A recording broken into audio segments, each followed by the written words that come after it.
बिस्मिल्लाहिर्रहमानिर्रहीम। Last classes के अंदर हम लोग आपसे लॉ ऑफ डिमांड डिस्कस कर चुके थे।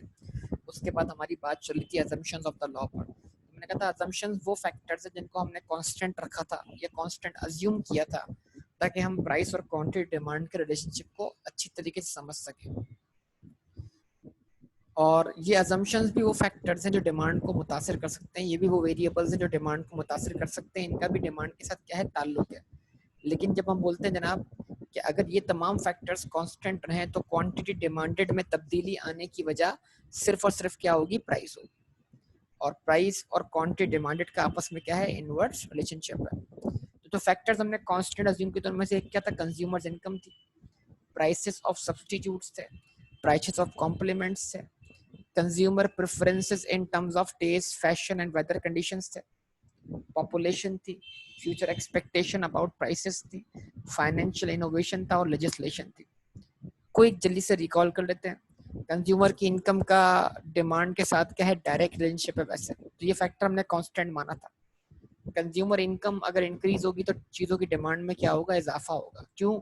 जो कंज्यूमर की परचेजिंग पावर क्या हो जाएगी, बढ़ जाएगी, उसकी विलिंगनेस बढ़ जाएगी। ऐसा ही है। और अगर कंज्यूमर की इनकम कम कर दी जाए, उसकी आमदनी कम कर दी जाए, उसको जॉबलेस कर दिया जाए, तो ऑटोमेटिकली उसके खर्चे, जो चीज़ें वो खरीदता है उसमें क्या वाक़या हो जाएगी, कमी वाक़या हो जाएगी। वो अब चीज़ों को पहले से कम डिमांड करेगा। तो it means that consumer income या कंज्यूमर बजट जो है, ये भी एक फैक्टर है जो डिमांड को मुतासिर करता है। और लॉ ऑफ डिमांड पढ़ते वक्त हमने इसको क्या माना, कांस्टेंट माना।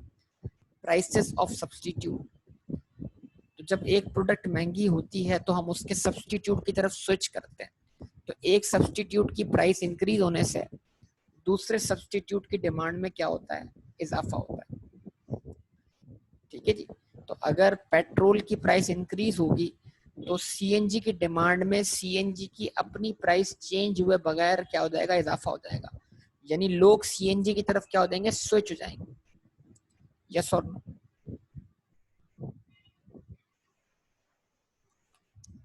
ठीक है जी। अच्छा, सब्सटीट्यूट्स की बहुत सारी एग्जांपल्स हैं, कहीं भी आप उसको फिट कर सकते हैं। जनरल अगर आप एग्जांपल लें तो अगर हम बात करते हैं किस चीज़ की, मीट की बात कर लें, गोश्त की, तो गोश्त में जो बीफ है, मटन है, चिकन है, ये सब एक दूसरे का सब्सटीट्यूट है। They are not perfect substitute, लेकिन लोग चीज़ों को सब्सटीट्यूट करते हैं। ठीक है जी। तो अब क्या होगा जनाब, अगर कोई एक, यानी बीफ महंगा होगा, बीफ की प्राइसेस में इजाफा होगा, तो क्या होगा, लोग चिकन की तरफ स्विच कर जाएंगे, लोग मटन की तरफ स्विच कर जाएंगे। वो बोलेंगे जब ज्यादा पैसे खर्च कर रहे हैं तो दूसरी चीज पे खर्च करें। ठीक है, मतलब इट मींस दैट कि एक सब्सटीट्यूट की प्राइस तब्दील होने से दूसरे सब्सटीट्यूट की डिमांड क्या होती है, मुतासिर होती है। तो अभी हम यहाँ पर क्या मान रहे हैं कि भाई सब्सटीट्यूट की प्राइसेस को भी हम क्या मान रहे हैं, कांस्टेंट मान रहे हैं। उसके बाद प्राइसेस ऑफ कॉम्प्लीमेंट्स है। तो एक चीज खरीदने के लिए आपको दूसरी चीज खरीदनी पड़ती है। गाड़ी चलाने के लिए आपको फ्यूल खरीदना पड़ता है, एसी चलाने के लिए आपको इलेक्ट्रिसिटी परचेज करनी पड़ती है। तो हमने कहा जनाब अगर इलेक्ट्रिसिटी की प्राइसेस में कमी वाक़या होगी तो इलेक्ट्रिसिटी की प्राइस में कमी वाक़या होने से इलेक्ट्रिसिटी की अपनी क्वांटिटी डिमांड में तो इजाफा होगा, ये लॉ ऑफ डिमांड है। लेकिन हो सकता है इलेक्ट्रिसिटी सस्ती होने से लोग इलेक्ट्रॉनिक अप्लायंसेस को पहले से ज्यादा खरीदना शुरू कर दें। ठीक है, तो ये तमाम बातें आपके जहन में होंगी। उसके बाद consumers preferences in terms of taste, fashion and weather condition. हमने कहते ना बाज़ चीज़ों की डिमांड जो है मौसम पे डिपेंड करती है। ठीक है, तो अगर मौसम साजगार है और मौसम उस प्रोडक्ट को सपोर्ट करता है तो लोग ऑटोमेटिकली उस चीज़ को परचेज करेंगे। हमने कहा गर्मियों के मौसम में मशरूबात की डिमांड में, कोल्ड ड्रिंक्स की डिमांड में इजाफा हो जाता है। ठीक है जी। सर्दियों के मौसम में सूप की डिमांड में इजाफा हो जाता है। और सारे फैक्टर्स आपसे डिस्कस किए थे मैंने आपको। ये सारी बातें आपसे डिस्कस की थी। पॉपुलेशन की बात कर लेते हैं आज, पॉपुलेशन, आबादी। ठीक है, तो इसकी भी साथ बात करते हैं पॉपुलेशन। तो पॉपुलेशन का भी डिमांड के साथ क्या है, डायरेक्ट रिलेशनशिप है। पॉपुलेशन अगर इंक्रीज होगी तो डिमांड में इजाफा होगा, पॉपुलेशन अगर डिक्रीज होगी तो डिमांड में क्या आएगी, कमी आएगी। अब इसकी बड़ी सिंपल सी मिसाल मैं आपको देता हूँ। हाँ भाई, हुसैन मौजूद है क्लास में? हुसैन, हुसैन बेटा, हुसैन है यहाँ पर या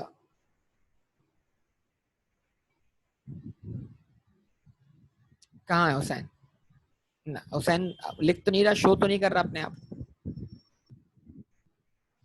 हुसैन बेटा,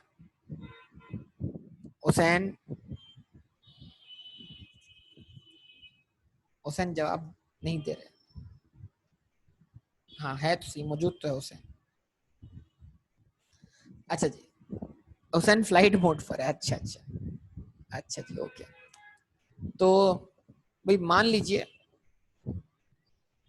हम लोग क्या करते हैं डेली बेस पर, जो सामान खरीदते हैं, जैसे अब अफ्तारी के लिए फ्रूट परचेज करते हैं, ठीक है, तो अफ्तारी के लिए आप फ्रूट परचेज करते होंगे तो वो अपने घर की पॉपुलेशन के हिसाब से परचेज करते होंगे ना बेटा, घर की आबादी देख के परचेज करते होंगे। बाज़ वक्त क्वांटिटी जो है वो क्वांटिटी के लिए पॉपुलेशन देखी जाती है कि भाई कितना खरीदना है, यस और नो, ऐसा ही है ना। तो बाज दफा आपको पॉपुलेशन देखनी पड़ती है अपने घर की, और आप पॉपुलेशन देख के डिसाइड करते हैं कि आपने कितना परचेज करना है। तो आप जो कुछ भी परचेज कर रहे होंगे वो अपने घर की पॉपुलेशन के हिसाब से परचेज कर रहे होंगे। मिसाल के तौर पर अगर हम कहें हुसैन जो है वो अफ्तारी में रोजाना 2 किलो फ्रूट लेके जाते हैं, 2 kg फ्रूट परचेज करते हैं, तो वो हुसैन अपनी फैमिली मेंबर्स के हिसाब से लेके जाते होंगे ना। तो हम अपने घरों के लिए सामान खरीदते हैं, वो सब कुछ जो है वो घर की पॉपुलेशन के हिसाब से खरीद रहे होते हैं। अच्छा जी, अचानक से जो है वो घर से कॉल आती है और आपको कहा जाता है कि आज फ्रूट जो है आप 2 किलो नहीं, आप 4 किलो लेकर आइएगा। तो अचानक से आप हैरान हो जाएंगे, बोलेंगे कि प्राइस तो कम नहीं हुई, ये प्राइस कम हुए बगैर जो है वो आज मैं 2 के बजाय 4 किलो फ्रूट क्यों खरीदूं उसी प्राइस पर। तो इसका मतलब क्या हुआ कि प्राइस चेंज हुए बगैर फ्रूट की डिमांड में इजाफा हुआ है। तो आपने वजह मालूम की, भाई वजह क्या है, तो घर से पता लगा भाई कि घर पे मेहमान आ गए। तो जरा बताइए, मेहमान आने की बिना पर क्या करना पड़ा आपको? मेहमान आने की वजह से क्या हुआ, आपके घर की पॉपुलेशन में वक्ती तौर पे क्या हो गया, इजाफा हो गया, यस और नो। तो अब आपको घर में जो सामान लेके जाना पड़ रहा है वो अपने घर की पॉपुलेशन से ज्यादा लेके जाना पड़ा, क्योंकि वक्ती तौर पे मेहमान भी आपका घर का पार्ट बन गया। ठीक है जी, तो इसका मतलब कल तक तो आप 2 किलो फ्रूट ले रहे थे उसी प्राइस पर, आज आप उसी प्राइस पर 2 किलो से ज्यादा फ्रूट ले रहे हो। तो अब जो है आपकी डिमांड को किस चीज ने बढ़ाया, प्राइस ने नहीं बढ़ाया, आपकी डिमांड को बढ़ाया किसने, पॉपुलेशन। ठीक है। अच्छा जी, नेक्स्ट डे घर वालों ने आपको कॉल किया, बोला आज फ्रूट लेके मत आना। बोला कल तो 2 किलो के बजाय 4 किलो फ्रूट मंगाया था, आज कह रहे हैं 2 किलो भी लेके मत आना। तो आपने बोला भाई क्या रीजन है इसका? पता लगा घर वालों ने बोला आज हम खुद कहीं मेहमान बनने जा रहे हैं, तो कल हमने दावत की थी, आज हमारी दावत है। जब आप खुद मेहमान बनने जा रहे हैं, खुद किसी और के घर पे जा रहे हैं, तो आपने अपने घर के सामान को क्या कर दिया, आपने अपने घर में आने वाली चीजों को क्या कर दिया, रिड्यूस कर दिया, यस और नो। तो मतलब पॉपुलेशन इंक्रीज होने से और पॉपुलेशन डिक्रीज होने से चीजों की डिमांड पे क्या पड़ता है बेटा, फर्क पड़ता है। बताइए पड़ेगा नहीं पड़ेगा? आप सब रिस्पॉन्स दीजिए। एक बड़ी सिंपल सी बात है, अगर इसको कंट्री लेवल पे अप्लाई करें, जितनी किसी मुल्क की पॉपुलेशन ज्यादा होगी उतना कम से कम आपको फूड, शेल्टर, क्लोथ तो चाहिए होगा ना, बेसिक नेसेसिटीज तो देनी पड़ेगी ना। इसका मतलब बेसिक नेसेसिटीज तो हर कोई कंज्यूम कर रहा होगा, बाकी चीजें करे ना करे लेकिन हर कोई। तो पॉपुलेशन बढ़ने से चीजों की डिमांड बढ़ती है और पॉपुलेशन कम होने से चीजों की डिमांड कम हो जाती है। अच्छा, अब ये बताइए, लोग उम्रा करने जाते हैं, उम्रा करने जाते हैं लोग, उम्रा करने, हज करने भी जाते हैं। उम्रा जो है वो सबसे महंगा कौन से मंथ में होता है, मतलब उम्रा एक्सपेंसिव पड़ता है आपको, कौन से मंथ का उम्रा सबसे एक्सपेंसिव पड़ता है? रमजान का। क्यों, वजह बताइए, रमजान में उम्रा क्यों एक्सपेंसिव पड़ता है?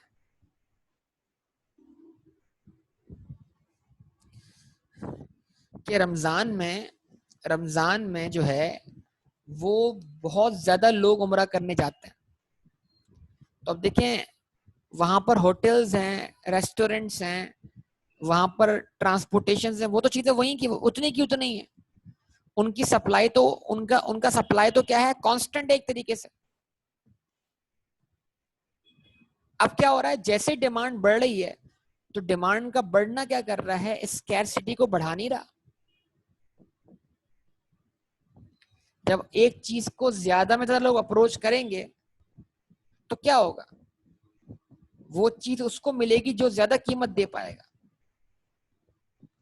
तो रमजान में ऑटोमेटिकली उम्रा जो है वो महंगा हो जाता है, क्योंकि ज्यादा लोग उस चीज को अप्रोच कर रहे होते हैं।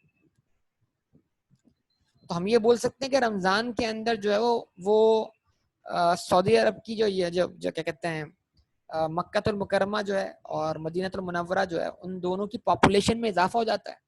वहां लोग ज्यादा मौजूद होते हैं, वहां ज्यादा चीजें डिमांड की जा रही होती है। यस और नो?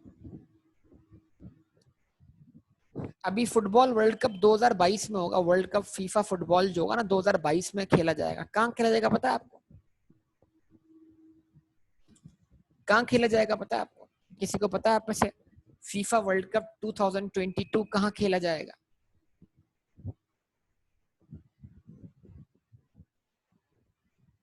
कतर में, बिल्कुल जबरदस्त, कतर में खेलेंगे। ये अनाउंसमेंट पता है कब से हुई हुई है? 2012 से हुई हुई है, 2012 और अभी 2022। तो इसका मतलब क्या है, कतर को ये वर्ल्ड कप मिलने की, मतलब वर्ल्ड कप का ऑर्गेनाइज करने का जो क्या कहते हैं, होस्ट बनने का या होस्ट कंट्री बनने के लिए जो उसको ये ऑप्शन दिया गया या उसको ये प्रिविलेज दिया गया, इसकी अनाउंसमेंट कब हुई हुई है बेटा? 2012 में हुई हुई। तो 10 साल क्यों दिए उसको? आपको पता है कतर के अंदर इस वक्त कंस्ट्रक्शन सबसे ज्यादा चल रही है। कंस्ट्रक्शन इंडस्ट्री दुनिया भर में सबसे ज्यादा, समझ ले तकरीबन कहाँ काम कर रही है, कतर में काम कर रही है। क्यों कतर में काम कर रही है? इसलिए कि उनको इन 10 साल के अंदर एक स्टेडियम बनाना था जो दुनिया का बेहतरीन स्टेडियम हो।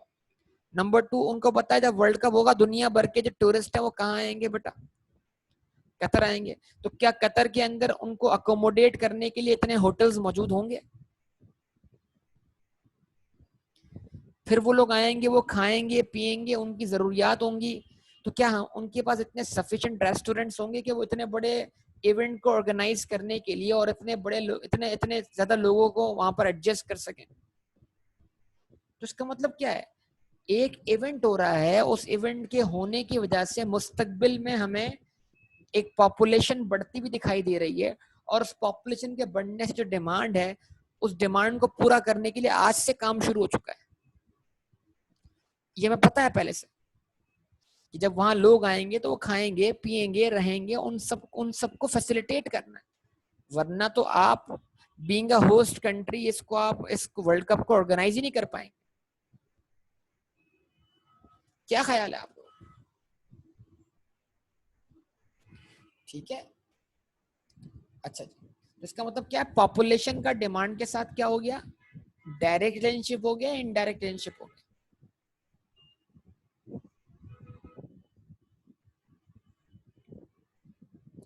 पॉपुलेशन का डिमांड के साथ डायरेक्ट रिलेशनशिप हो गया, इनडायरेक्ट रिलेशनशिप हो गया? डायरेक्ट हो गया, गुड, जबरदस्त, बेहतरीन। उसके बाद जनाब आगे बात कर लेते हैं। गुड, जबरदस्त। फ्यूचर एक्सपेक्टेशन अबाउट प्राइसेस, ये बताइए, अगर आज रात को 12 बजे, अभी आपको पेट्रोल, आप नॉर्मली दिन में अपनी गाड़ी में पेट्रोल भरवा लेते हो, ठीक है, लेकिन आपको पता लग जाए आज रात को 12 बजे के बाद पेट्रोल की कीमत 20 रुपए से कम हो जाएगी, तो अभी आप क्या करोगे?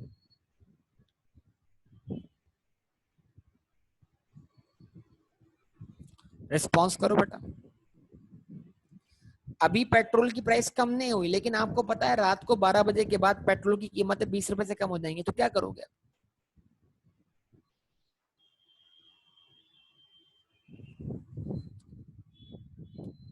वक्ती तौर पर आप क्या कर लोगे, वेट कर जाओगे और आप बोलोगे रात को 12 बजे के बाद पेट्रोल भरवा लेंगे, ऐसा ही है ना? रात का इंतजार कर लेंगे। अच्छा जी, ओके। इसका अपोजिट केस भी समझ लो। अगर आपको पता लग जाए रात को 12 बजे पेट्रोल की कीमतें 20 रुपए से बढ़ने वाली हैं, तो फिर क्या करोगे?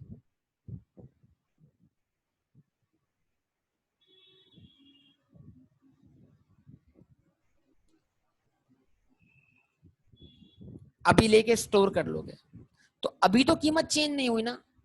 यानी अगर आप मुस्तकबिल में किसी चीज की कीमत को बढ़ता हुआ देखते हो कि ये चीज मुस्तकबिल में महंगी होने जा रही है, तो आज आप उसको उसी प्राइस पर पहले से ज्यादा खरीद लेते हो। ऐसा है कि नहीं?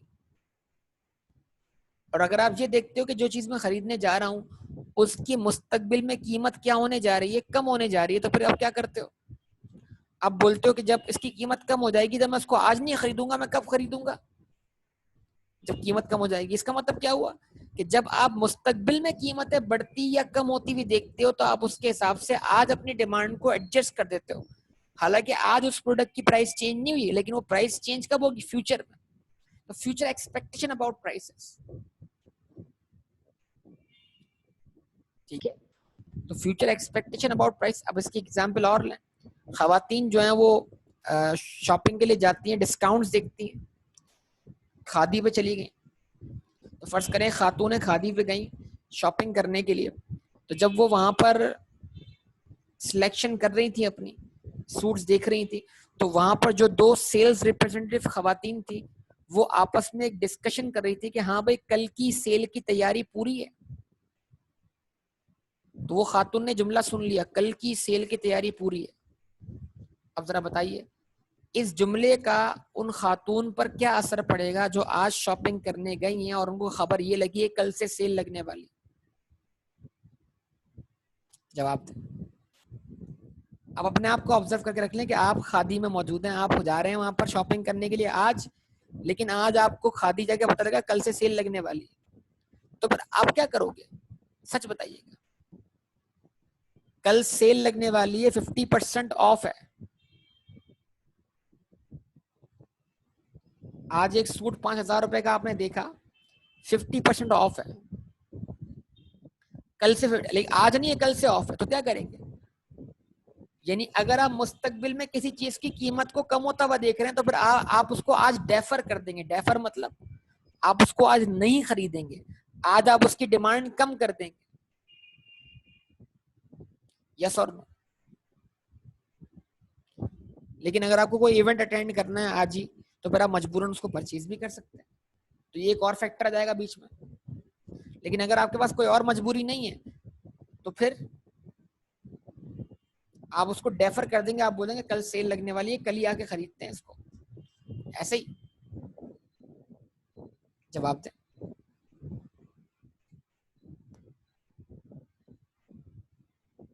ठीक है जी। तो जब कल सेल लगी और आप पहुंचे, तो आपने कीमत देखी वहां पर।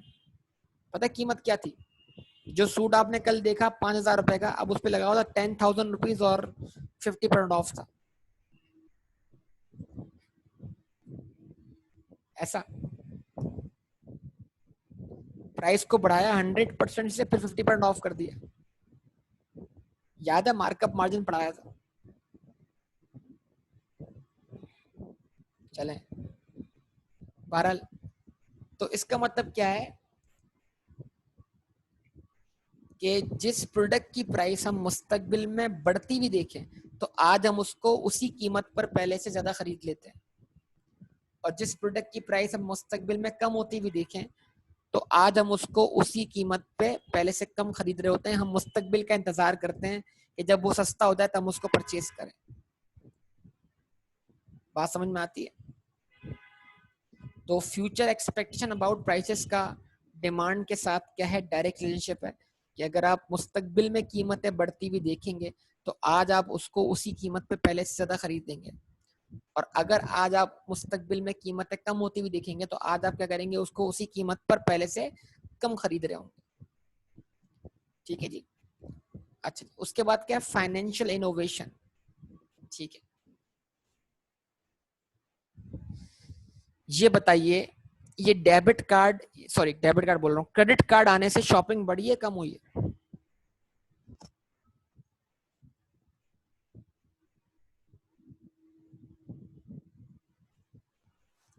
क्रेडिट कार्ड आने से शॉपिंग बढ़ी है कम हुई है?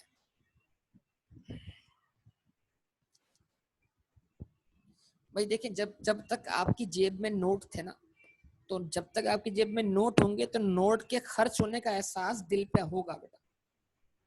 वो जेब जो खर्च कर रही होती है ना, भले अगर आप तो बच्चे हैं तो अम्मी अब्बू होंगे साथ, तो अब्बू अम्मी शॉपिंग कर रही हैं, लेकिन अब्बू जब जेब से पैसे खर्च कर रहे हैं तो वो एहसास जो है वो क्या कहते हैं, वो महसूस हो रहा है, वो उनका दिल ही जानता है कि कितने पैसे खर्च हो रहे हैं।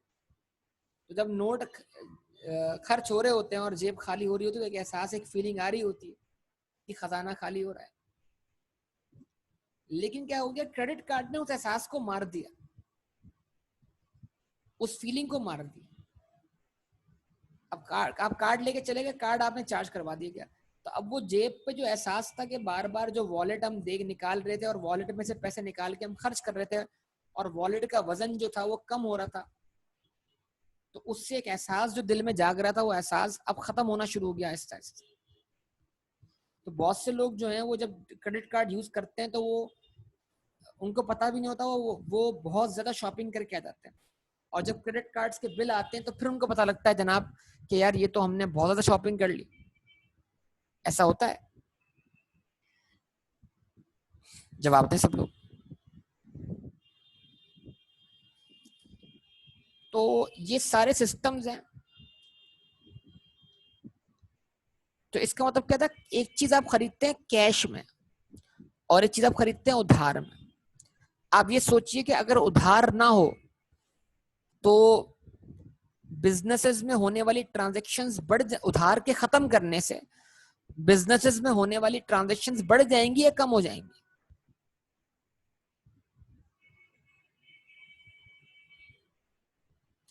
ऑब्वियसली ट्रांजैक्शन कम हो जाएंगे।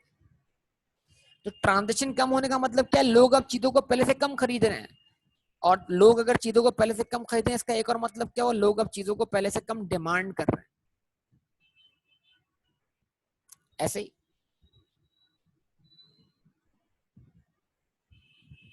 है ना।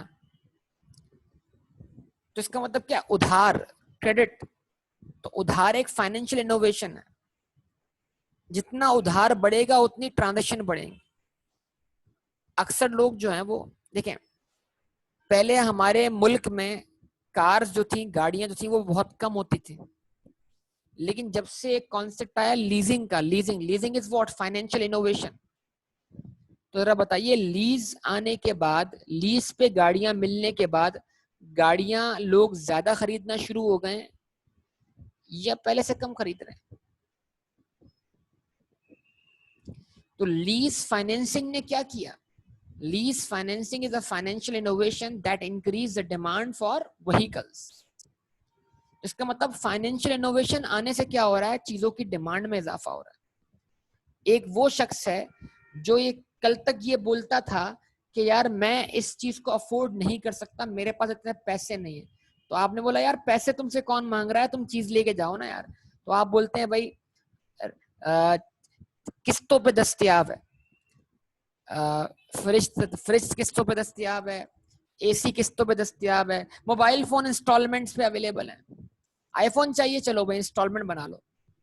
यानी आईफोन खरीदने के लिए भी लोगों ने इंस्टॉलमेंट बनाई हुई है। यानी 20-20 हजार रुपए की इंस्टॉलमेंट दो और क्या करो, 6 महीने में आईफोन तुम्हारा। तो इंस्टॉलमेंट्स कॉन्सेप्ट जो है, पहले एक चीज उधार पे दे दी, फिर उसकी पेमेंट आपसे रिकवर की इंस्टॉलमेंट्स के अंदर, तो इंस्टॉलमेंट सेल्स होना शुरू हुई। तो मोटर बाइक्स जो हैं वो इंस्टॉलमेंट पे अवेलेबल हैं, गाड़ियां जो हैं वो इंस्टॉलमेंट्स पे अवेलेबल हैं, लीज पे अवेलेबल हैं। यहाँ तक के तो मैंने एक दुकान पे पढ़ा कि जहेज किस्तों पे दस्तयाब है। यानी मतलब जो वालदैन इमीडिएटली जहेज अफोर्ड नहीं कर सकते, तो वह आए, वो हमसे जहेज ले जाएं और फिर वो किस्तें उसकी भरते रहें आराम से।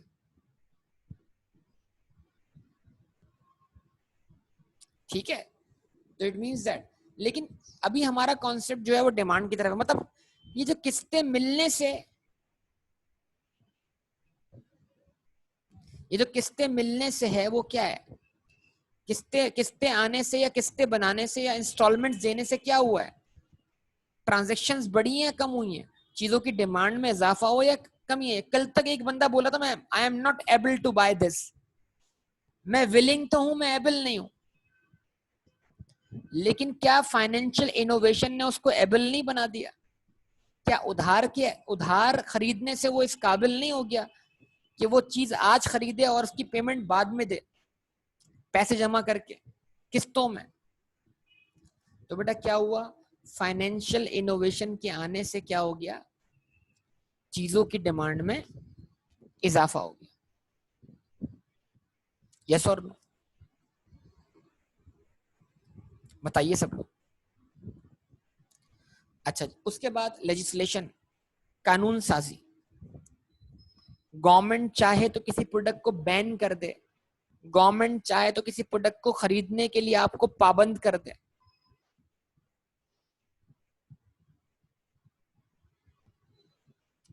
अभी जो कोरोना वायरस के तहत जो शॉप्स बंद हुई हैं सारी की सारी, ये जो लॉकडाउन हुआ है, ये लॉकडाउन क्या है? ये लेजिस्लेशन ही है ना। तो लॉकडाउन होने से चीजों की डिमांड ऑटोमेटिक बढ़ गई या कम हो गई? जवाब दें। लॉकडाउन में जब चीजें ही बंद हैं, कोई घर से बाहर ही निकल रहा, चीजें खरीदने और बेचने पे क्या है? पाबंदी है। तो ऑटोमेटिक क्या हो गई? तो जिस चीज को गवर्नमेंट बैन कर दे तो ऑटोमेटिकली उसकी उसकी डिमांड क्या हो जाएगी? कम हो जाएगी। अब आप ये बोलेंगे लोग इलीगल वे में बेच रहे हैं, वो अलग मसला है, हमारे मुल्क में कानून इतना स्ट्रांग नहीं है। लेकिन फिर भी गवर्नमेंट ने छालिया को बैन किया, गवर्नमेंट ने ये जो दीगर इस तरह की चीजें हैं उनको बैन किया। तो इसका मतलब क्या? जो चीज बैन हो जाती है ऑटोमेटिकली उसकी डिमांड खत्म हो जाती है या कम हो जाती है।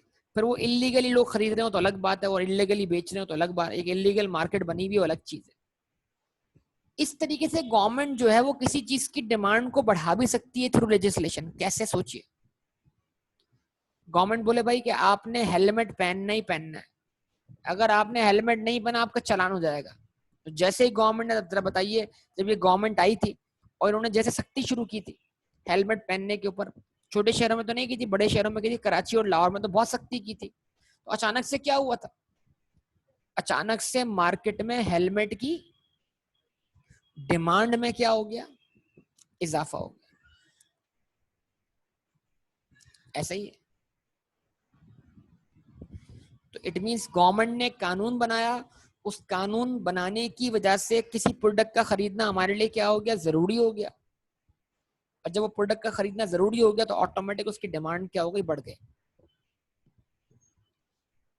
आई थिंक कोई मुश्किल बात नहीं है, सारी एग्जांपल्स मैं आपको दे चुका हूँ। मैंने कहा ये एग्जांपल्स देने के बाद ही मैं आगे बढ़ता हूँ। ठीक है जी, ये मैंने आपके सामने पूरा एरिया कवर कर दिया।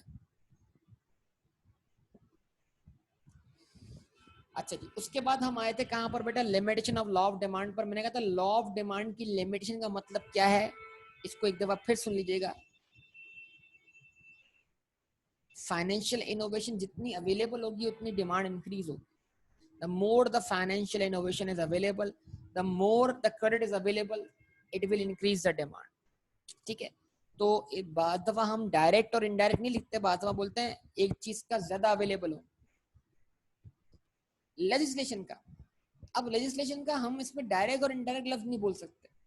इसमें हम ये बोल सकते हैं कि लेजिस्लेशन किसी प्रोडक्ट की किसी प्रोडक्ट को इन्फोर्स करती है, यानी किसी प्रोडक्ट को खरीदने के लिए पाबंद करती है, तो फिर उसकी डिमांड बढ़ जाएगी। तो हर जगह हम डायरेक्ट और इनडायरेक्ट नहीं बोल सकते। ठीक है? कानून बनता है प्रोडक्ट को बैन करने के लिए भी, और कानून बनता है प्रोडक्ट को किसी प्रोडक्ट को खरीदने के लिए भी। तो दोनों केसेस हो सकते हैं, दोनों में कानून बन रहा है। तो हर जगह हम बाज़ दफा क्या होता है, हम डायरेक्ट और इनडायरेक्ट का लफ्ज इस्तेमाल नहीं कर पा रहे होते। ठीक है? लेकिन हम जानते हैं ताल्लुक जरूर डिफाइन होगा। कानून से, कानून बनने से प्रोडक्ट की डिमांड कम भी हो सकती है, और कानून बनने से किसी प्रोडक्ट की डिमांड बढ़ भी सकती है।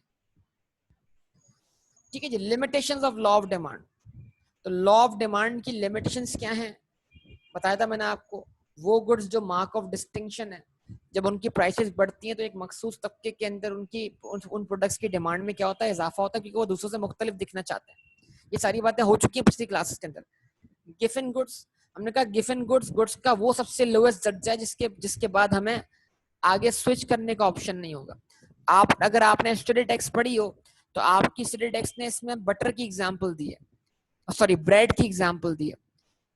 अब ब्रेड की एग्जांपल मतलब क्या है, देखें क्या मतलब, देखिए दुनिया में ऐसे लोग भी हैं, अगर आप देखें तो उनको अपनी रोटी के साथ कोई सालन तक मयसर नहीं है, कोई शोरबा मयसर नहीं है। वो सिर्फ रूखी या सूखी ब्रेड या पानी से या चाय से ब्रेड लगा लगा के वो क्या कर रहे हैं, वो अपना खाना या अपना पेट भर रहे हैं। ऐसा है कि नहीं? अब आप मुझे बताइए कि अगर ये ब्रेड भी महंगी हो जाए, अगर ये ब्रेड भी महंगी हो जाए तो उनके पास क्या ऑप्शन है, कोई स्विच करने का ऑप्शन?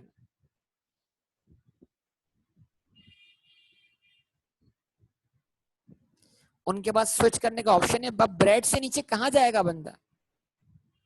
तो आपका स्टडी टेक्स्ट इसको इस तरह एक्सप्लेन करता है, मैं आपको जरा समझाऊं, आप उसको पढ़ के देखिएगा वहां से, कि अगर एक बंदा जो है ब्रेड और मीट दोनों इस्तेमाल कर रहा है और चीजें कीमतें बढ़ जाती हैं मार्केट में, तो जब कीमतें बढ़ती हैं मार्केट में तो कीमतें बढ़ने की वजह से क्वांटिटी, जो कीमतें बढ़ने की वजह से क्या होता है, परचेजिंग पावर कम हो जाती है ना। तो अब लोग क्या करेंगे, अब लोग यानी मीट कम कर देंगे और जो पोर्शन मीट का कम करेंगे उसको वो खर्च करेंगे किस पर, ब्रेड पर, कि वो मीट कम कंज्यूम करें और पहले से ज्यादा ब्रेड कंज्यूम करने, ताकि उनका पेट तो भरे। ठीक है, तो मतलब यानी जिंदा तो खा के रह सकते हैं, अब जरूर नहीं कि खाने में आपको क्या मिले। तो इसका मतलब ये गिवन गुड्स को इन्होंने इस तरह डिफाइन किया। असल में ये जो गुड्स की टाइप्स है ना, ये सारी बिहेवियर के ऊपर डिपेंड करती हैं, और ये बिहेवियर मैंने आपको सारे आगे एक्सप्लेन करने एक पॉइंट पर आके। तो स्टेटिस्टिक्स को डिफाइन करता है जनाब कि अगर ब्रेड और मीट को आप एक प्रपोर्शन में इस्तेमाल कर रहे थे और अचानक से ब्रेड की प्राइसेस बढ़ जाती हैं, तो अब वो प्रपोर्शन सेम नहीं रहेगा, बल्कि क्योंकि प्राइसेस बढ़ने से आपकी परचेजिंग पावर कम होगी, तो आप ये तो चाहोगे कि आप ब्रेड पहले से ज्यादा खरीदो, लेकिन आप जो दूसरा आइटम होगा मीट वगैरह उसको कम कर दोगे, रिड्यूस कर दो। तो ये तमाम बातें इसमें फॉलो करती हैं। उसके बाद पैनिक ऑफ शॉर्टेज है, कि अगर किसी चीज का आपको खतरा लाक होता है कि वो चीज शॉर्ट हो जाएगी, तो ऑटोमेटिकली क्या करोगे, आज उसकी कीमतें बढ़ने के बावजूद भी आप उसको ज्यादा परचेज कर रहे हो। ठीक है, बेसिक नेसेसिटीज ऑफ लाइफ, इंसान कभी भी अपनी बेसिक नेसेसिटीज को छोड़ नहीं सकता, और भले उसकी कीमतें बढ़े वो उसको परचेज करता रहेगा। ये तमाम बातें आपके सामने मैंने लास्ट क्लास में डिस्कस कर ली थी। वो पिछला रिकॉल करवाने का मकसद क्या था कि आज का जो टॉपिक है वो उस पिछले कॉन्सेप्ट से ही रिलेट करता है बेटा। तो अब उस टॉपिक को हम यहाँ पे आगे कंटिन्यू करने जा रहे हैं। ठीक है जी, आपके सामने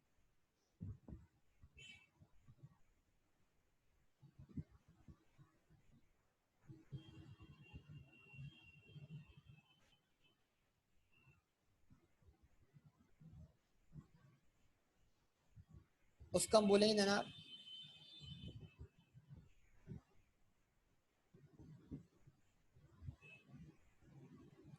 चेंज इन डिमांड।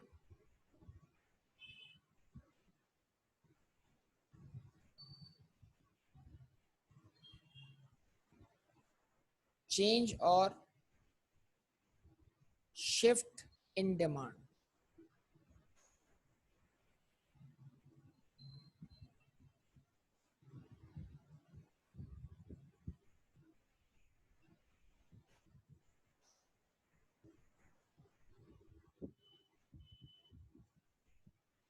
ठीक है जी, चेंज और शिफ्ट इन डिमांड, डिमांड में तब्दीली आ जाना।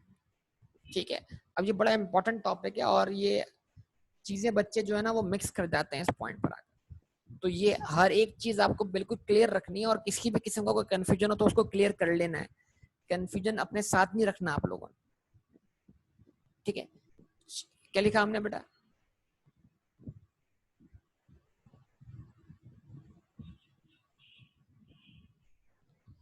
चेंज इन डिमांड या शिफ्ट इन डिमांड। यानी इसका मतलब क्या है, डिमांड कर्व अपनी पोजीशन चेंज कर रहा है, डिमांड कर्व में शिफ्ट आ रहा है।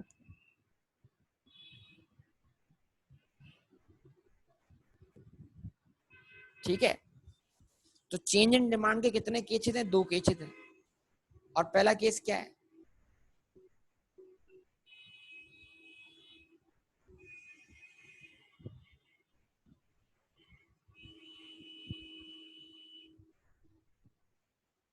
Increase in demand.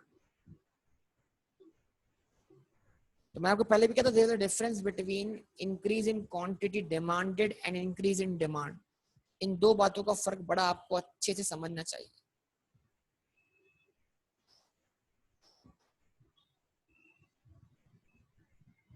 ठीक है, तो इसको शुरू कर रहा हूं टॉपिक को।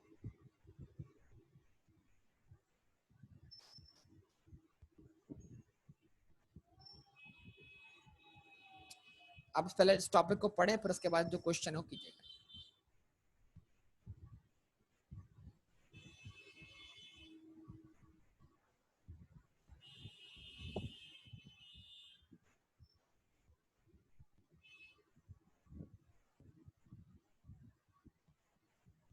Due to change in other factors.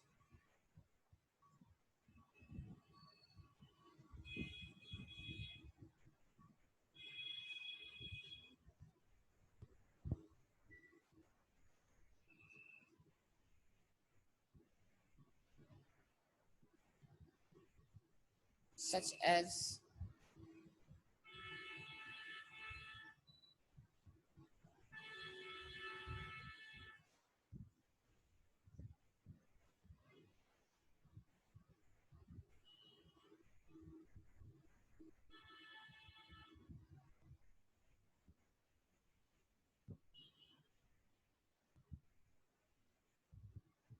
number 1,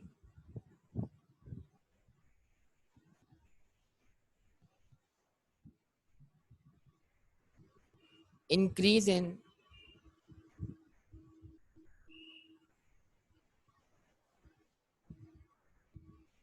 consumers income.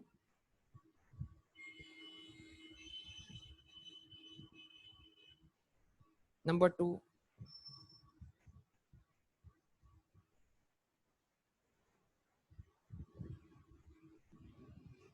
increase in prices of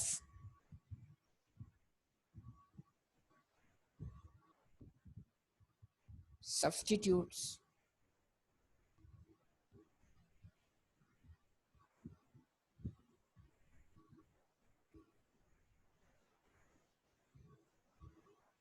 decrease in prices of complements.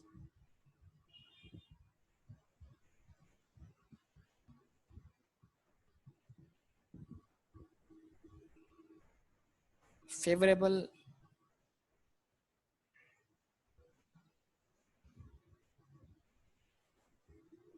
taste, fashion,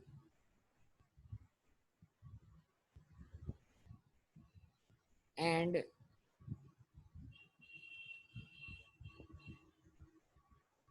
weather conditions.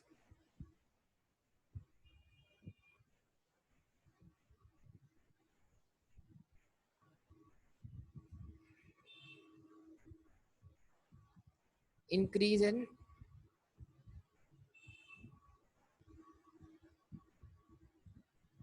population.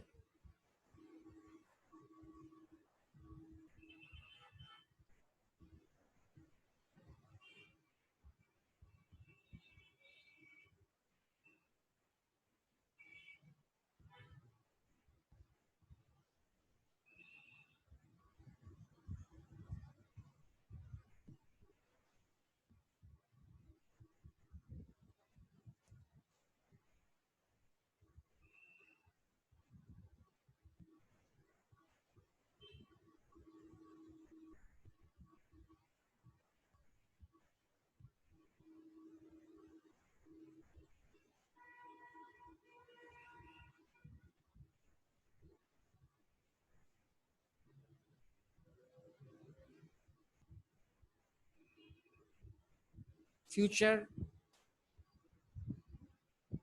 expectation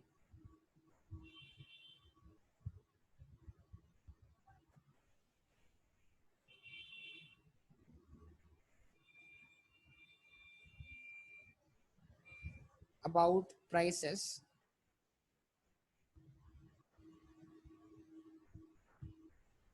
to be increased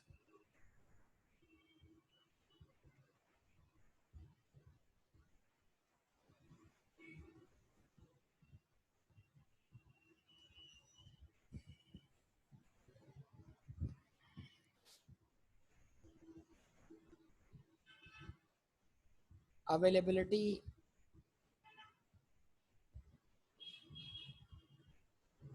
of credit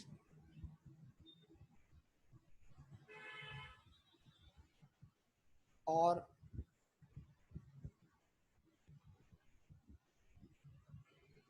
favorable credit terms.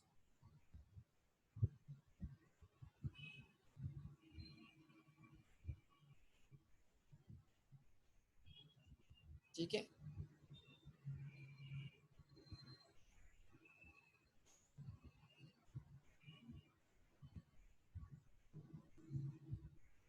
legislation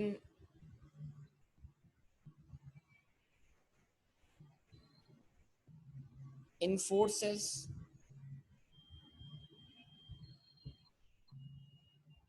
purchase of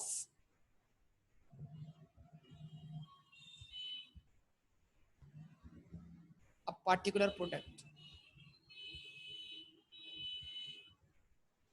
तो मतलब क्या हुआ जनाब, अगर consumer की income increase होगी, अगर substitutes की प्राइस में इजाफा होगा, अगर कॉम्प्लीमेंट्स की प्राइस में क्या आएगी, कमी आएगी, अगर फेवरेबल टेस्ट, फैशन और वेदर कंडीशन मिल जाएगा, अगर पॉपुलेशन में इजाफा होगा, अगर किसी चीज की कीमतें मुस्तकबिल में बढ़ती हुई दिखाई देंगी, अगर क्रेडिट ज्यादा से ज्यादा अवेलेबल होगा, अगर गवर्नमेंट किसी चीज को खरीदने के लिए हमें पाबंद कर दे, तो ये तमाम केसेस हमें क्या कर रहे हैं, फेवर कर रहे हैं किस बात पर, कि ये तमाम केसेस जो है वो चीजों की डिमांड में इजाफे की वजह बनेंगे। और वो इजाफा किस शक्ल में दिखाया जाएगा, ग्राफिकली, उस इजाफे को हम किस तरह शो करेंगे।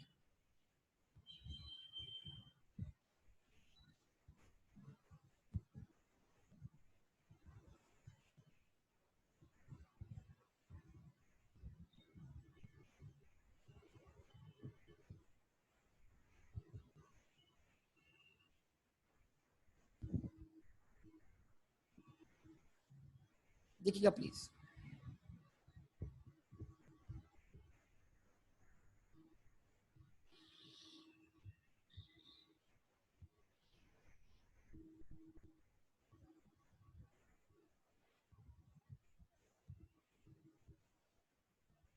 इसको हमने डिमांड कर्व यानी डी ऑफ एक्स,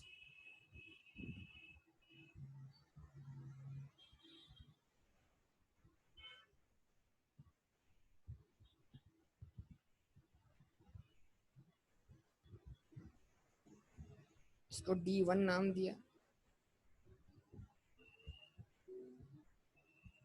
इसको D2 नाम दिया। तो आप क्या देख रहे हैं, डिमांड कर्व जो है वो D1 से D2 पे शिफ्ट हो गया। तो जब डिमांड कर्व D1 से D2 पे शिफ्ट हुआ, तो ये शिफ्ट किस बात को रिप्रेजेंट कर रहा है, ये शिफ्ट इंक्रीज इन डिमांड को रिप्रेजेंट कर रहा है। तो ख्याल रखें, स्टिल जो कुछ बातों का, वो बातें क्या है, एक्स एक्सिस पे आपने क्या प्लॉट किया हुआ है,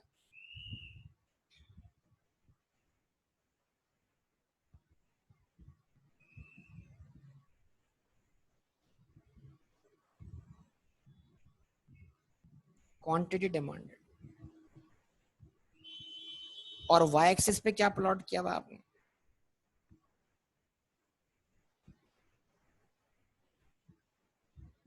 प्राइस। हमेशा डिमांड कर्व जो है वो प्राइमरी वेरिएबल के साथ बनाया जाएगा, ठीक है। अब हम क्या करने जा रहे हैं बेटा, अब हम अदर फैक्टर्स का इफेक्ट समझने जा रहे हैं। तो जब अदर फैक्टर्स का इफेक्ट समझते हैं तो हम बोलते हैं प्राइस को कांस्टेंट मानो। यानी मैं पहले इस पी प्राइस पर Q1 क्वांटिटी डिमांड कर रहा था, अब मैं उसी प्राइस पर रहते हुए रिलेटिव टू क्वांटिटी क्या कर रहा हूँ, डिमांड कर रहा हूँ।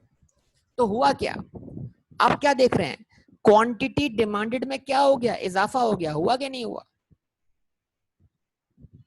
रिस्पॉन्स करें सब लोग बेटा। पहले मैं पी प्राइस पे क्वांटिटी डिमांडेड 1 डिमांड कर रहा था, अब मैं उसी पी प्राइस पे, बेटा सबका रिस्पॉन्स चाहिए, अब मैं उसी पी प्राइस पर क्वांटिटी डिमांडेड 2 क्या कर रहा हूं, डिमांड कर रहा हूं। तो क्वांटिटी डिमांड इंक्रीज हुई, क्वांटिटी डिमांड इंक्रीज हुई, यस और no? Yes sir, quantity demand increase हुई, यस। लेकिन क्या अब क्वांटिटी डिमांडेड के इंक्रीज होने की वजह प्राइस है या अदर फैक्टर्स है?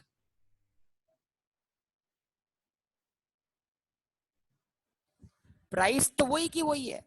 हम कहते हैं जनाब जब प्राइस चेंज हुए बगैर क्वांटिटी डिमांड में क्या होता है, इजाफा हो जाए, तो फिर अब वो फैक्टर्स काम कर रहे हैं जिनको हम क्या बोलते हैं, अदर फैक्टर्स। समझे? और अदर फैक्टर्स की वजह से जब डिमांड में जब क्वांटिटी डिमांड में इजाफा होता है या कमी आती है, तो उस तब्दीली को हम नाम देते हैं शिफ्ट इन डिमांड। कि जब प्राइस चेंज हुए बगैर क्वांटिटी डिमांड चेंज होगी, तो डिमांड कर्व अपनी पोजीशन ही चेंज कर लेगा, डिमांड कर्व अपनी पोजीशन चेंज कर लेगा। उस डिमांड में क्या आ जाएगा, शिफ्ट आ जाएगा, उस डिमांड में क्या आएगा, चेंज आएगा। तो बेटा डिमांड चेंज होने का मतलब क्या है, डिमांड कर्व का अपनी पोजीशन चेंज करना। और डिमांड कर्व अपनी पोजीशन चेंज करता है अदर फैक्टर्स की वजह से। एक चीज काबिल गौर है जिस पर आपको गौर करना बहुत जरूरी है, वो क्या है कि हमेशा डायग्राम बनाते वक्त प्राइमरी वेरिएबल ही प्लॉट होगा, प्राइस ही प्लॉट हुई है। इसका मतलब क्या है, डायग्राम में हमें कहीं भी अदर फैक्टर्स दिखाई नहीं दे रहे। क्या ख्याल है? डिमांड कर्व में, डिमांड कर्व ड्रॉ करते वक्त मैंने एक्स या वाई एक्सिस पर कोई इनकम प्लॉट की, प्राइसेस ऑफ सब्स्टिट्यूट प्लॉट की है, प्राइसेस ऑफ कॉम्प्लीमेंट प्लॉट की है? जवाब दें।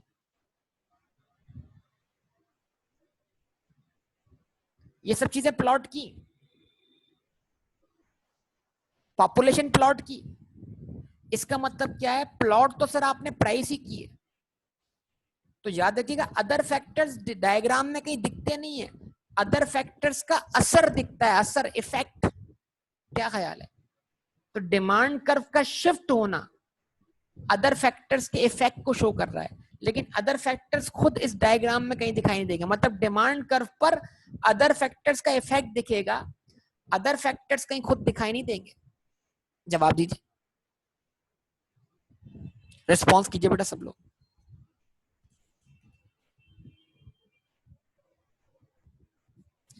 अब अपने आप से पूछते जाइए, देखें क्या हुआ। देखिए इसका मतलब क्या है, फर्ज करें डिमांड कर्व जो है वो किस चीज का है, ये डिमांड कर्व जो है वो आपके घर में आने वाले ग्रोसरी आइटम्स का है। ठीक है जी। तो अब हुआ क्या, उन ग्रोसरी आइटम्स की प्राइस तो उतनी की उतनी है, लेकिन फिर भी आप अब पहले से ज्यादा क्वांटिटी डिमांड क्या कर रहे हैं, खरीद रहे हैं। वजह क्या है? सर हमारी इनकम बढ़ गई।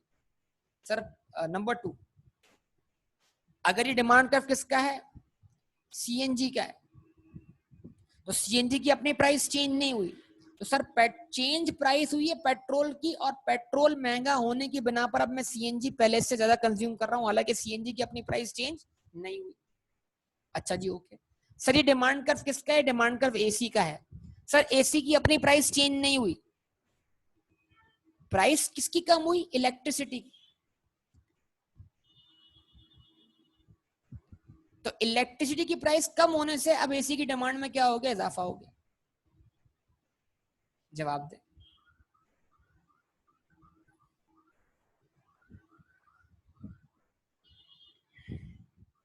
सैनिटाइजर क्यों खरीद रहे हैं सर, कोरोना वायरस आ गया। पहले तो इतने सैनिटाइजर लेके नहीं आते थे घर के अंदर, आज आप इतने ज्यादा सैनिटाइजर लेकर आ रहे हो, आज आप इतना हैंड वॉश लेकर आ रहे हो। तो ये अचानक से सैनिटाइजर और हैंड वॉश की डिमांड अचानक बढ़ क्यों गई, अदर फैक्टर्स काम कर। ठीक है जी। क्लाइमेट कंडीशन ऐसी है कि जिसकी वजह से हमें ये काम करना पड़ रहा है। हाँ जी।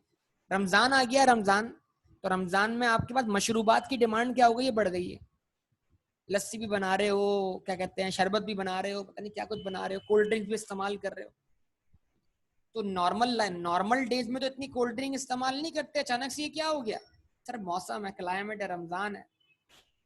तो हालांकि कोल्ड ड्रिंक की प्राइस चेंज नहीं हुई, कोल्ड ड्रिंक की प्राइस वही की वही है, लेकिन उसी प्राइस पर अब आप पहले से ज्यादा कोल्ड ड्रिंक या पहले से ज्यादा मशरूबात क्या कर रहे हो? परचेज कर रहे हो। क्यों? क्योंकि फेवरेबल वेदर कंडीशंस है, मौसम ऐसा है, रमजान है, प्यास लगती है, वगैरह वगैरह।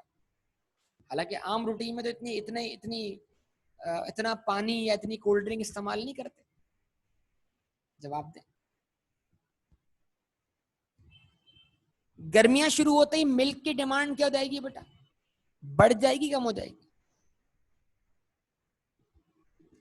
गर्मियां शुरू होते ही मिल्क की डिमांड जो है बढ़ जाएगी, कम हो जाएगी? दूध की डिमांड बढ़ जाएगी, कम हो जाएगी? क्यों? क्योंकि गर्मियां शुरू होंगी तो क्या होगा? दही भी बनेगा, लस्सी भी बनेगी, आइसक्रीम भी बनेगी, फालूदा भी बनेगा। मतलब गर्मियों के अंदर दही का यूज क्या हो जाएगा? बढ़ जाएगा।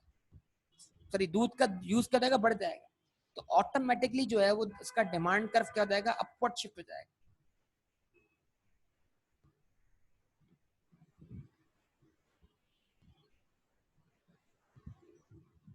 समझे बात ये? नहीं?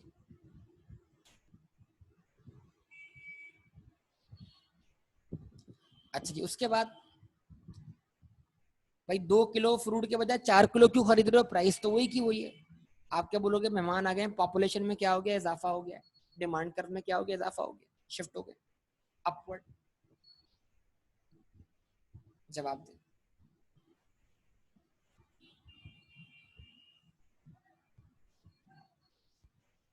हाँ भाई, उसके बाद आप बोल रहे हो कि यार ये तुम आज ज्यादा क्वांटिटी क्यों परचेस कर रहे हो, हालांकि आज तो प्राइस वही की वही है। आप बोलोगे यार ये चीज अब मुस्तकबिल में महंगी होने जा रही है, तो मैं इसको आज ज्यादा इसलिए खरीद रहा हूँ ताकि ये मुस्तकबिल में जब महंगी हो तो मुझे महंगी ना खरीदना पड़े, मैं आज उसको सस्ता परचेस कर लूँ। तो आज मैं उसी प्राइस पर पहले से ज्यादा परचेस कर रहा हूँ। डिमांड कर्व क्या हो गया? अपवर्ड शिफ्ट हो गया।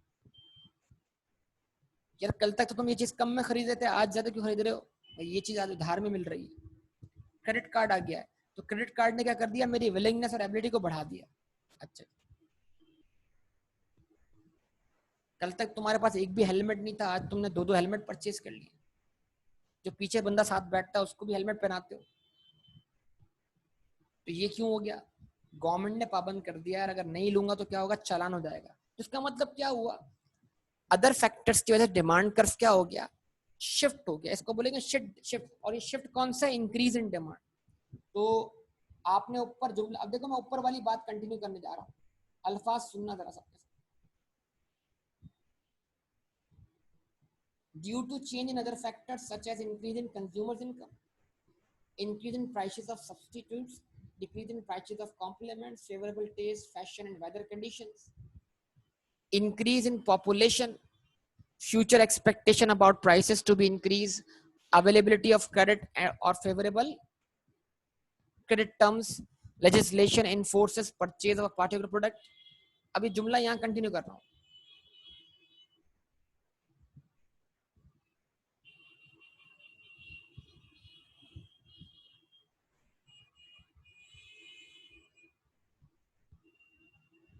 The demand curve shifts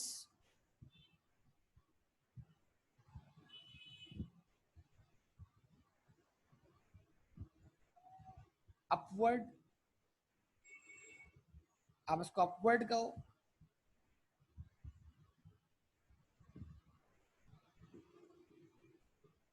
rightward कहो,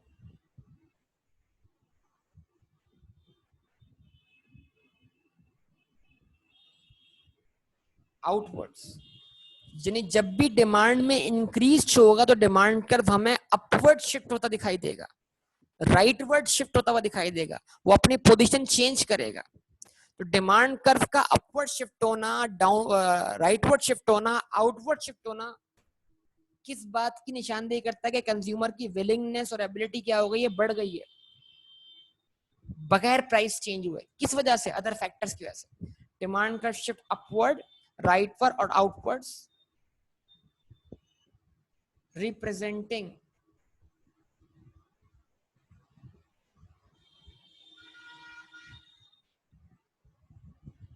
what representing increase in demand.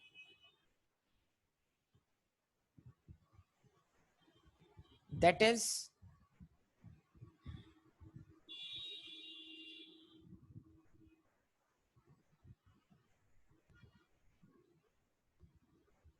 increase in quantity demanded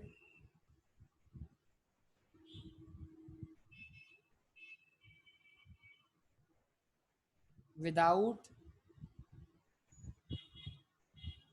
change in price.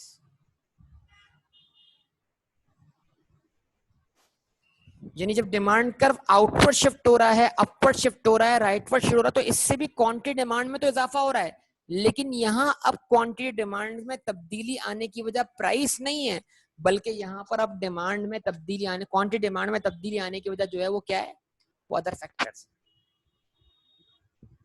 हाँ जनाब, क्या ये बात समझ में आती है आप लोग? जवाब दीजिए, रेस्पॉन्स कीजिए बेटा सब लोग प्लीज।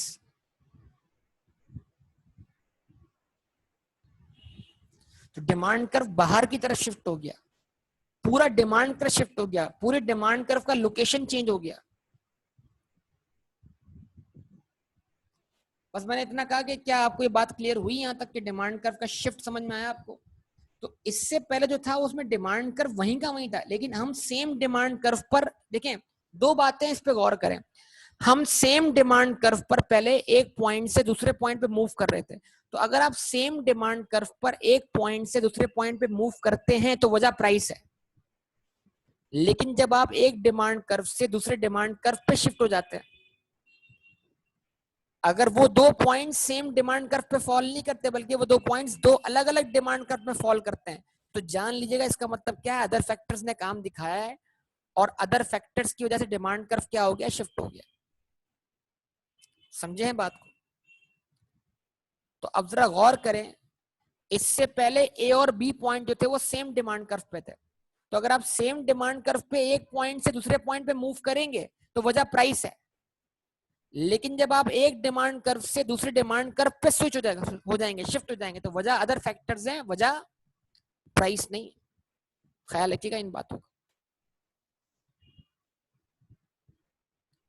तो इसका अपोजिट केस लिख पाएंगे? अपोजिट मतलब, तो यहां पर डिमांड कर्व क्या हो गया, आउटवर्ड शिफ्ट हो गया, बाहर की तरफ शिफ्ट हो गया, अपवर्ड शिफ्ट हो गया, ऊपर की तरफ शिफ्ट हो गया।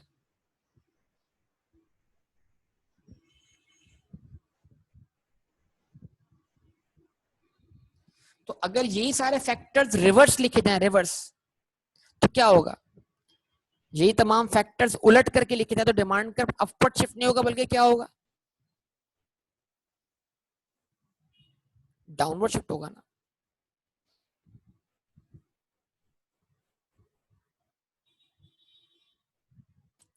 ठीक है, अब देखिए पेपर में आपको मैं इसका अपोजिट केस आप लिखिएगा, इसका अपोजिट केस मैं आपसे लिखता लिखता हुआ देखना चाहता हूं, ठीक है ना।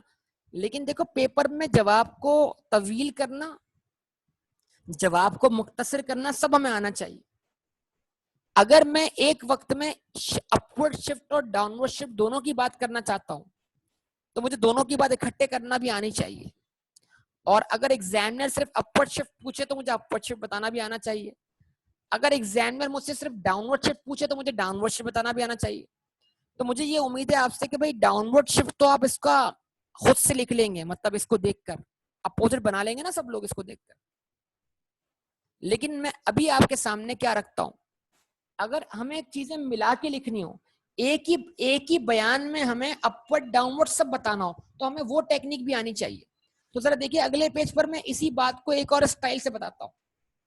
वहां पर मैं तस्करा देखें, हमेशा जवाब बनता है एग्जामिनर के सवाल की रिक्वायरमेंट के हिसाब से।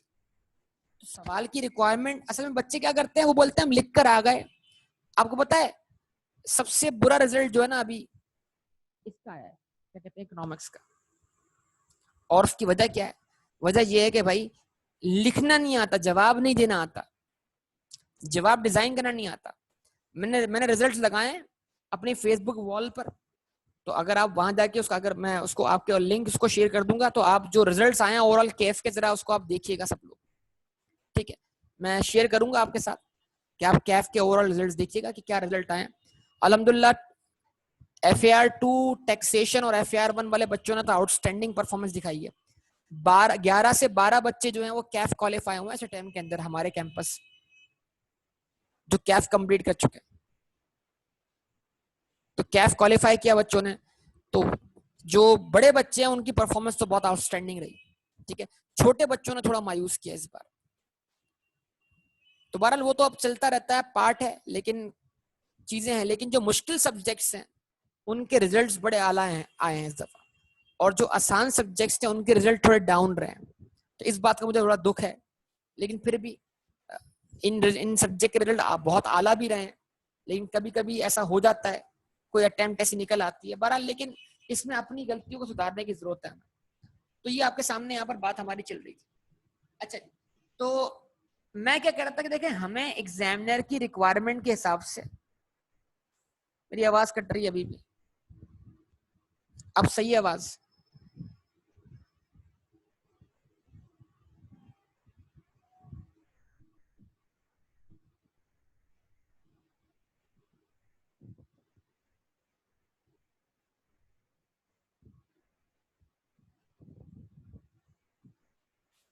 ओके जी, नाउ तो अब मैं दोबारा यहाँ पे लगा रहा हूँ हेडिंग किस चीज की।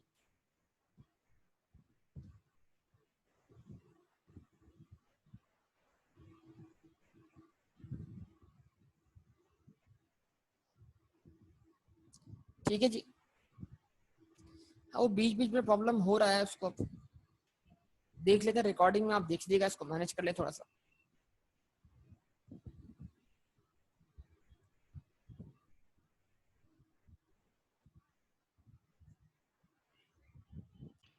अब लगाया मैंने, यहाँ पर क्या लिखा बेटा? अब मैंने लिखा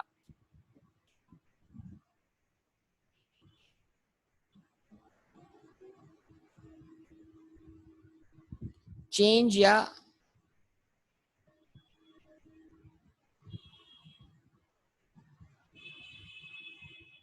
shift in demand.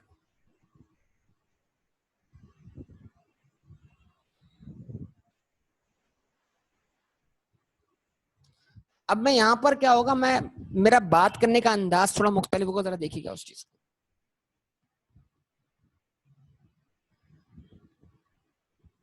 Due to change in other factors, ठीक है जी।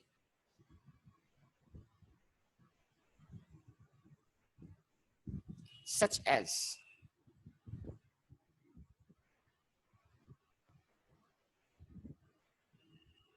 कंज्यूमर्स इनकम, ठीक है जी। अब मैंने यहाँ ना इंक्रीज लिखा ना डिक्रीज लिखा। मैं जिस अंदाज से बात कर रहा हूँ तो उसको देखिएगा, prices of substitutes,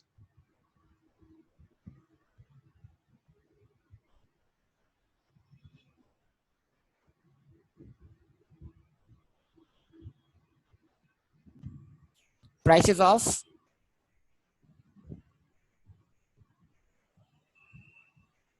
compliments,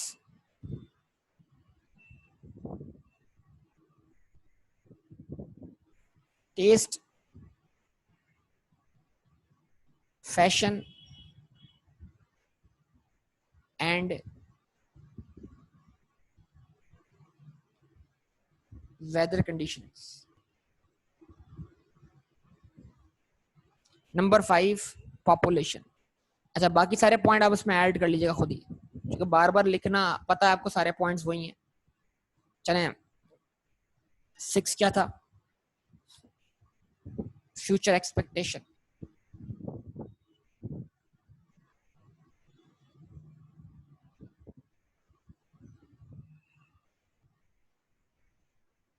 seven क्या था? फाइनेंशियल इनोवेशन,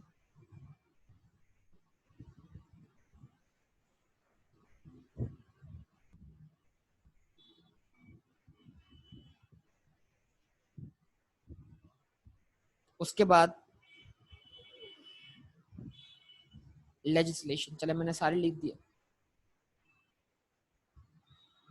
अब मैंने ना इंक्रीज लिखा ना डिक्रीज लिखा, मतलब due to change in other factors. अगर ये फैक्टर्स तब्दील होते हैं जो कि प्राइस के अलावा हैं, जिनके नाम आपके सामने आ गए, तो अब लिखूंगा the demand curve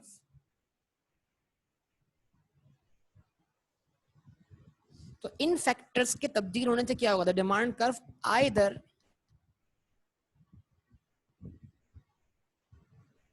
shifts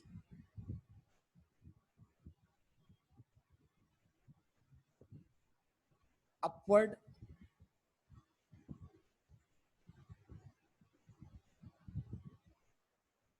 outwards or rightwards. The demand curve either shifts upward, outward or rightward, or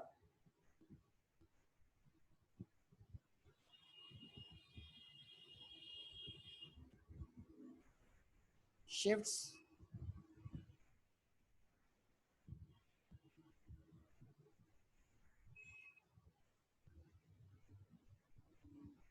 downwards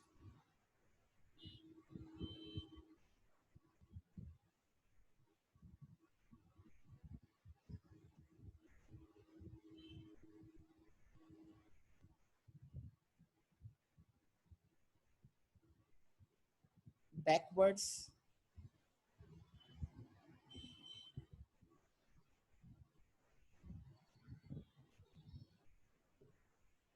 inwards. The demand curve either shifts upwards, outward, rightward, or shifts downward, backwards, or inwards, representing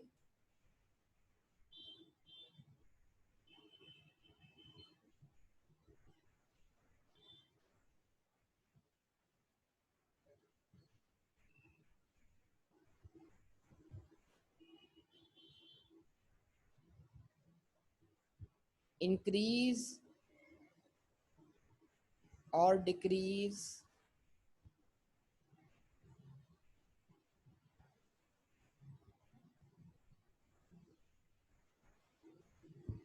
in demand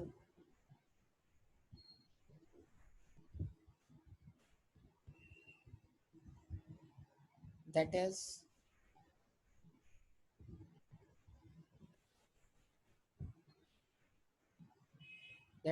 increase or decrease.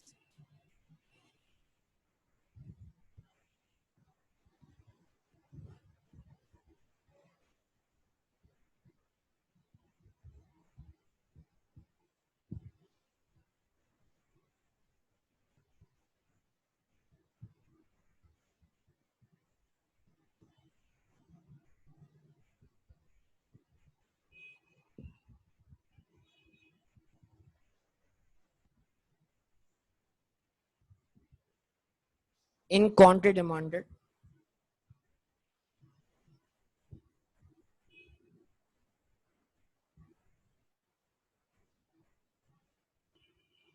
respectively.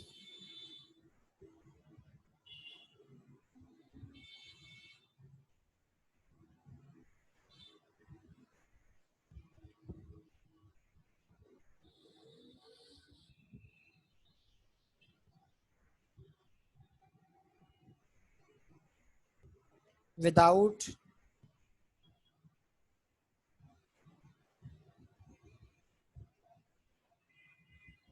change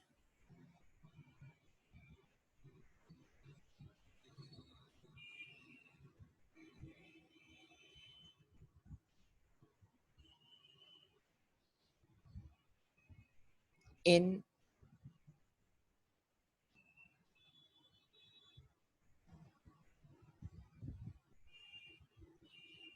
price. ठीक है जी। तो इसका मतलब क्या, ये वो factors हैं जिनकी वजह से डिमांड कर्व अपवर्ड भी शिफ्ट होता है, डाउनवर्ड भी शिफ्ट होता है। अपवर्ड शिफ्ट होने का मतलब क्या है, क्वांटिटी डिमांड में इंक्रीज होना, और डाउनवर्ड शिफ्ट का मतलब क्या है, क्वांटिटी डिमांड में डिक्रीज होना। और जो क्वांटिटी डिमांड अब इंक्रीज या डिक्रीज हो रही है अपवर्ड या डाउनवर्ड शिफ्ट की वजह से, वो बगैर प्राइस के चेंज हो रही है। मतलब प्राइस की वजह से चेंज नहीं हो रही, बल्कि अदर फैक्टर्स की वजह से चेंज हो रही है। तो इस चीज को ग्राफिकली किस तरह शो किया जाएगा, ग्राफिकली इस बात को आप किस तरह प्रेजेंट कर सकते हैं?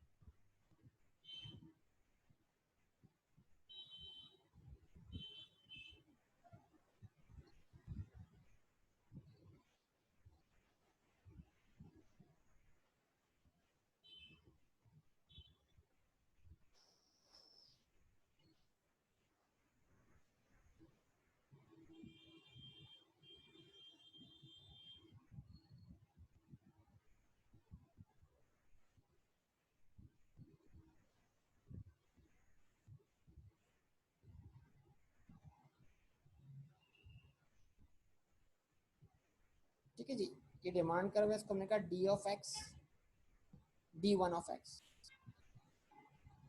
अगर demand curve D one of X से शिफ्ट होता है डी टू ऑफ एक्स पर, या फिर demand curve D one of X से शिफ्ट होता है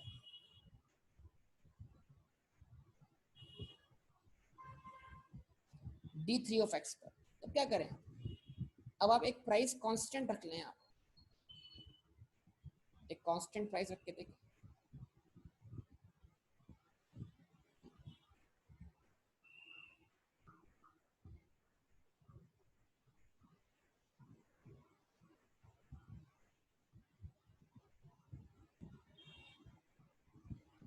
ठीक है, तो जरा यहाँ पे देखें आप लोग,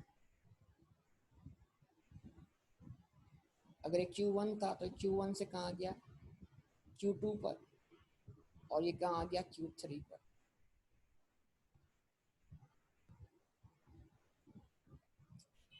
प्राइस कांस्टेंट है, तो डिमांड कर्व का D1X से शिफ्ट हो जाना D2X पर, ये अपवर्ड शिफ्ट है, ये राइटवर्ड शिफ्ट है, ये आउटवर्ड शिफ्ट है। ये किस चीज को रिप्रेजेंट कर रहा है, इसको बोलेंगे इंक्रीज इन डिमांड। ये अपवर्ड शिफ्ट है, ये आउटवर्ड शिफ्ट है। ये क्या शो कर रहा है, डिमांड इंक्रीज हो रही है। क्वांटिटी डिमांड आपको Q1 से Q2 तक आती हुई दिखाई दे रही होगी, लेकिन प्राइस चेंज हुए बगैर। और जब डिमांड कर्व D1X से ग्रीन से रेड वाले डिमांड कर्व पे शिफ्ट होता है D3 ऑफ एक्स पर, तो डिमांड कर्व डाउनवर्ड शिफ्ट हो रही है, इनवर्ड शिफ्ट हो रही है, बैकवर्ड शिफ्ट हो रही है। और डिमांड कर्व का इनवर्ड, डाउनवर्ड या बैकवर्ड शिफ्ट होना किस बात को शो करता है, डिक्रीज इन डिमांड को। और डिक्रीज इन डिमांड वाले केस में हमें क्वांटिटी डिमांडेड डिक्रीज होती हुई दिखाई दे रही है Q1 से Q3 तक, लेकिन at the same price level. Price level वही है, बगैर प्राइस तब्दील हुए क्वांटिटी डिमांड में कमी आ गई, but due to change in other factors. जवाब दे बेटा, कोई मुश्किल बात हो इसमें तो बताइए। तो जी मैंने एक सिंगल डायग्राम बना दिया आपके लिए, और इस सिंगल डायग्राम बनाकर आपको एक ही डायग्राम में सारी बात एक्सप्लेन कर दी। मतलब पेपर में अलग अलग करके भी इसको बयान किया जा सकता है, और पेपर में इसको एक साथ भी बयान किया जा सकता है। मतलब डिपेंड करता है कि एग्जामिनर के आंसर की रिक्वायरमेंट क्या है। तो एक्स एक्सिस पे क्या प्लॉट किया था हमने, क्वांटिटी डिमांडेड, और वाई एक्सिस पे क्या प्लॉट किया था हमने, प्राइस।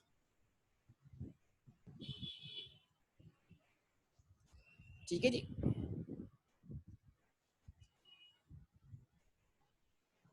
तो when demand curve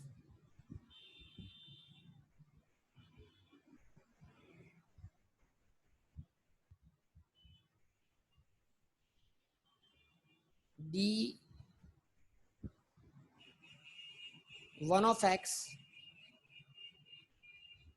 shifts to D2 of x,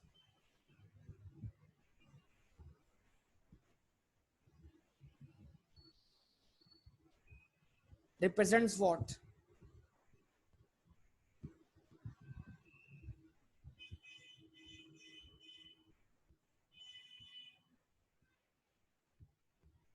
When demand curve D1 of x shifts to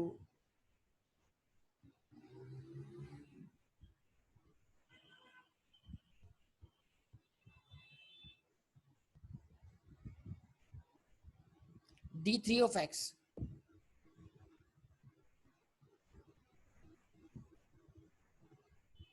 represents what? तो जब डिमांड कब D1 से D2 ऑफ x पे शिफ्ट हो रहा है तो ये क्या है, ये इंक्रीज इन डिमांड है, डिक्रीज इन डिमांड है, कोई जल्दी से।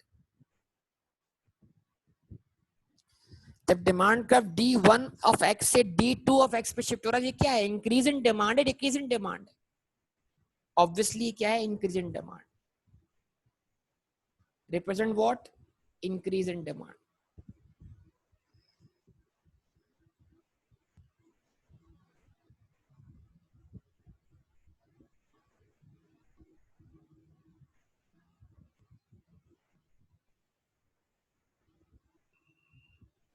और जो डिमांड कर्व D1 से D3 पे शिफ्ट हो रहा है तो इसका मतलब क्या है, ये क्या है, ये डिक्रीज इन डिमांड।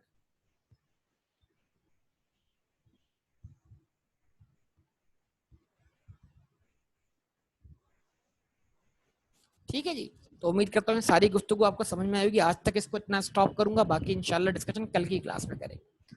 ओके बेटा, अल्लाह हाफिज। इसको पढ़े हम मजीद स्टडी टेक्स्ट से देखें, और वो जो इसका अपोजिट केस है पहले वाला जो लिखवाया मैंने, उसका अपोजिट केस आप सब लिखिएगा बराए मेहरबानी। ठीक है जी, ओके जी, अल्लाह हाफिज।